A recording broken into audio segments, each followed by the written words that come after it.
un moment, algérienne. Il faut arrêter un moment quand même. Mais c'est une double humiliation pour les Non, il Férois. faut arrêter un moment. L'histoire de l'Afrique, comment la situation qu'il y a en Afrique en ce moment ne correspond pas à tout ce que vous dites depuis tout à l'heure. La dépendance de la France par rapport à l'Afrique, l'histoire de la colonisation, le commerce triangulaire et tout ce qui s'ensuit. On ne peut pas rester et ne pas dire qu'il n'y a pas eu un crime quelque part ou qu'il n'y a pas eu quelque chose de fait. Je pense qu'on a un problème en tant que Français.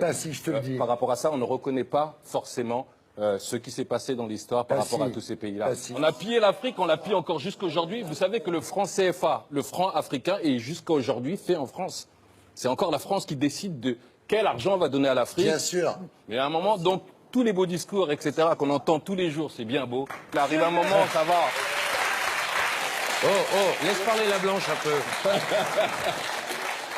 Je me permets juste de dissocier l'esclavage, la colonisation. Je pense qu'Emmanuel Macron pourrait aussi faire preuve de plus de subtilité dans son discours, parce que vous savez, c'est facile. Pourquoi? Parce que ça lance un pavé dans la mare. Si vous me permettez juste de finir. Un pavé dans une mare. Après, je vous laisse. Non, c'est des amalgames. Dire que la colonisation, c'est un crime contre l'humanité, pour moi, mais je comprends que nous ne soyons pas d'accord et je respecte que nous ne soyons pas d'accord. Pour moi, c'est une insulte à des pieds noirs, c'est une insulte à des harkis. Quand ils pas forcément, il n'y a pas que les pieds noirs et les harkis, il y a une grande partie de l'Afrique est grande. Et bien sûr, mais vous savez, là encore, ne faisons pas d'amalgame.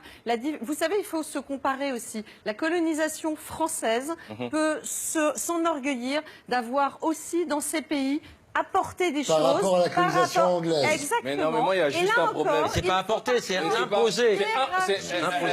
Je pense que... C'était pas une bande de sauvages qui était dans ce continent. Je pense qu'il y a plusieurs volets. La France a plus pris qu'elle a donné à l'Afrique.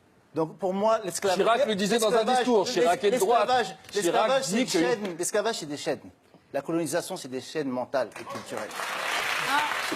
Non, mais c'est une triste réalité. Si on pouvait éviter les amalgames, je pense que vous y gagnerez. Et notamment les politiques. Si vous regardez ce que fait Jean-Louis Borloo, par exemple, il est très attaché, il y passe beaucoup de temps à l'électrification en Afrique. Vous avez beaucoup de groupes français qui sont au contraire très attachés à aider le développement en Afrique parce que ça va être un sujet. Vous pensez que les laisser faire leur monnaie, les laisser faire leur propre argent, les laisser négocier leurs matières premières dans les bons prix, les laisser se débrouiller un peu par eux-mêmes, vous pensez que ça les aide pas plus que leur apporter de l'électricité ou un peu de lumière?